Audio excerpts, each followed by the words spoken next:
Before we start today's sparkling edition, let me just tell you about something that I've added to the channel. We have now got a Discord server, and a Discord is just a nice little meeting place to go and chat to like-minded people, introduce yourself, start threads, start conversations.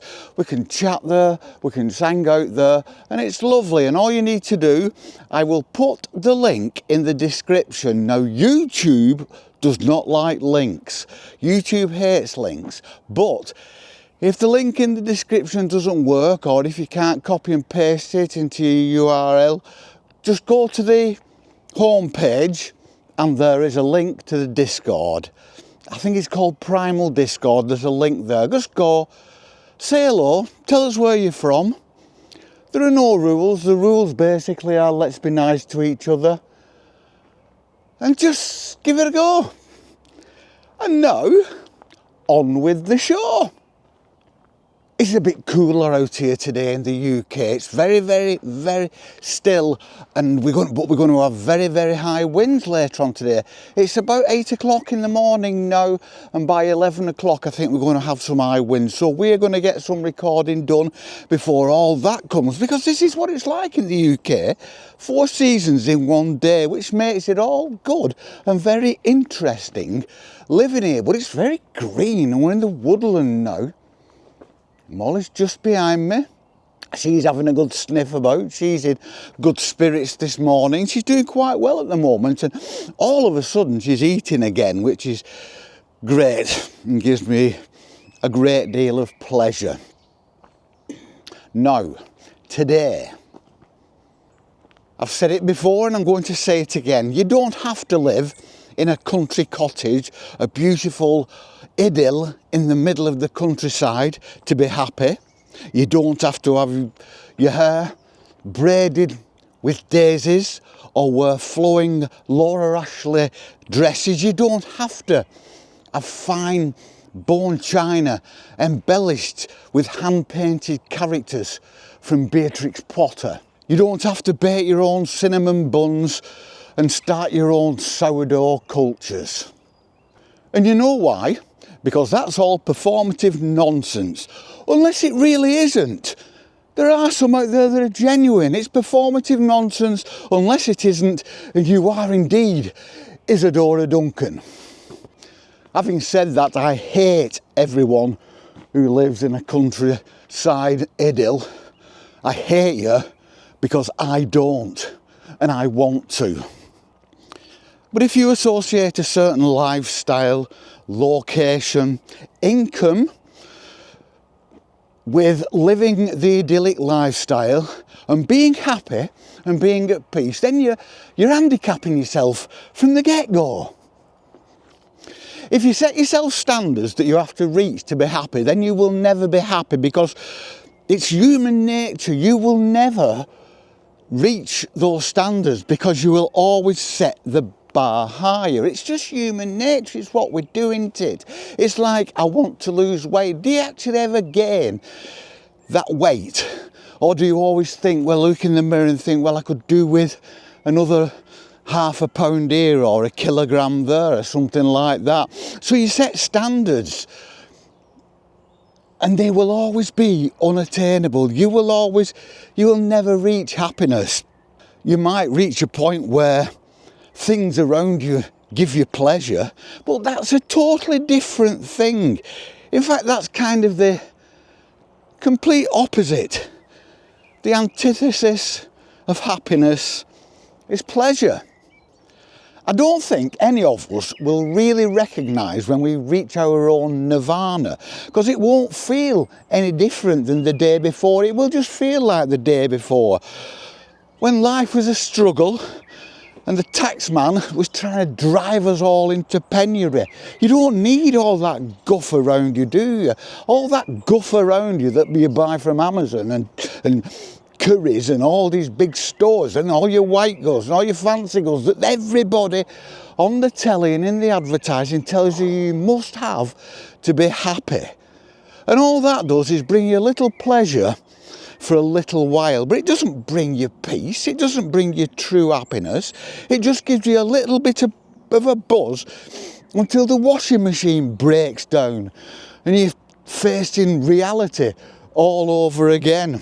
And then you go out and spend a little bit more on more white goods and a nice watch and this and that and the other. And that will bring you happiness. That won't bring you happiness, that will just bring you pleasure.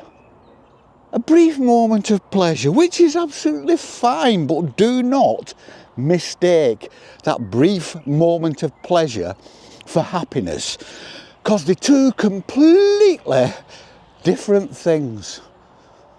Oh, it's so still, it's warm. I wish I hadn't put this top on now. I thought it was going to be cool. The weatherman said it was going to be a bit cool. It's actually quite warm. And we're loving it. So you get your countryside idyll, which is all well and good. And you furnish it beautifully, which is all well and good, as long as you recognise that that is just pleasure and bringing you a nice feeling of having nice surroundings. But that isn't actually happiness. Happiness is just a tiny little half step beyond that, because everything in that cottage is wonderful until you have a nosebleed on your £5,000 Afghan rug, and then you are just like the man in his rabbit hutch house on his rabbit hutch estate who's just punched a hole in his IKEA Billy bookcase.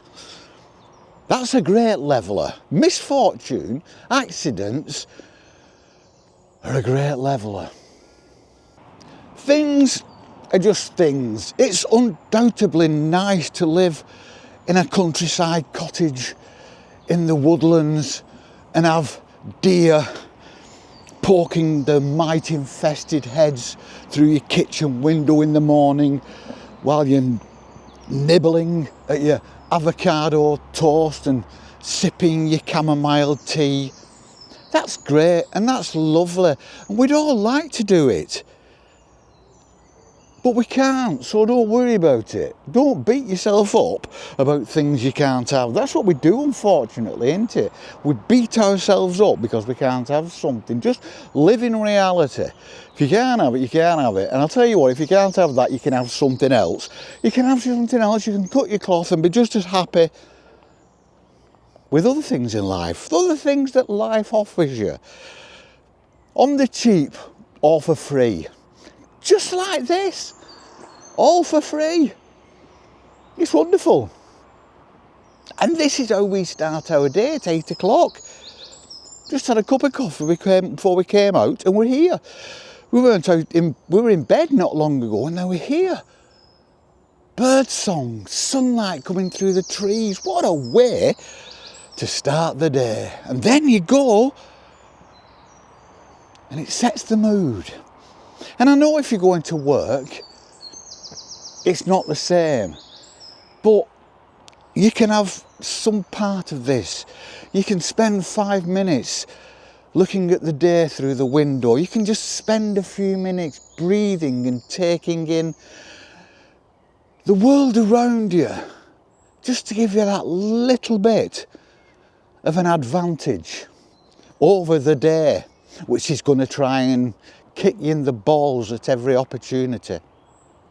So all that is nice to have, but it's not the end of the world if you don't have it. Some people, I see them on these programmes on the television, like living in the country, buying a nice house, and people are absolutely crestfallen and so crestfallen when they can't get it and desperate, and then they're being built up by these middle class presenters who haven't got a bloody clue and don't understand that you can't lift somebody's expectations and hopes up and then have them crashing down just for good telly. It doesn't matter if you have to live a humdrum life, because humdrum lives can be a very, very nice place to be. My life's pretty humdrum, and I'm one of the happiest people I know. Look at it. I can't get over what a beautiful day it is. We're just having beautiful days upon beautiful days in our humdrum little life. I would like a cottage in the woodland though. must admit. Can't eat avocado though, because of my illness.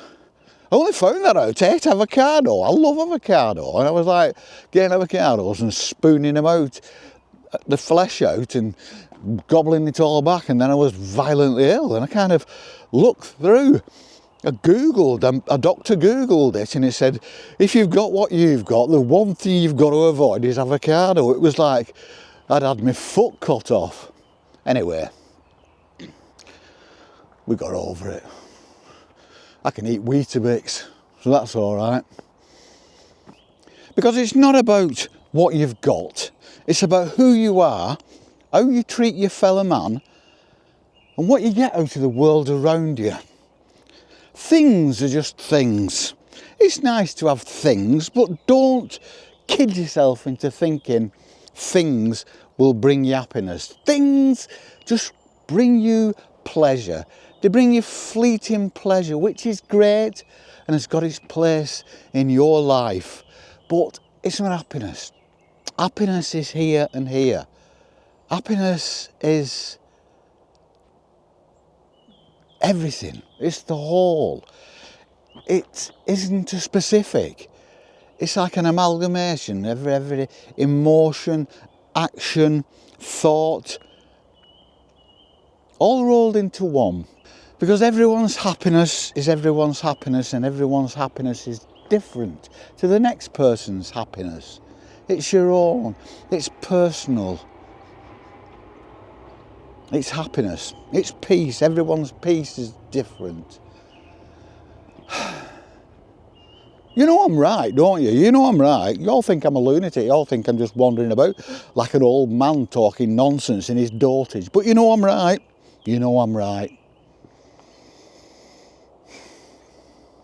And this is right. This here. This is what I'm looking at now. All this is right. And all this is simple. And all this is non-threatening. All this doesn't ask anything of me except that I treat it with respect. That's all. Don't ask me for any money, any emotions, any approbation, any praise. It'll have plenty of that. It can have as much praise as I can give it, but it doesn't ask for it. I wonder if it feels it.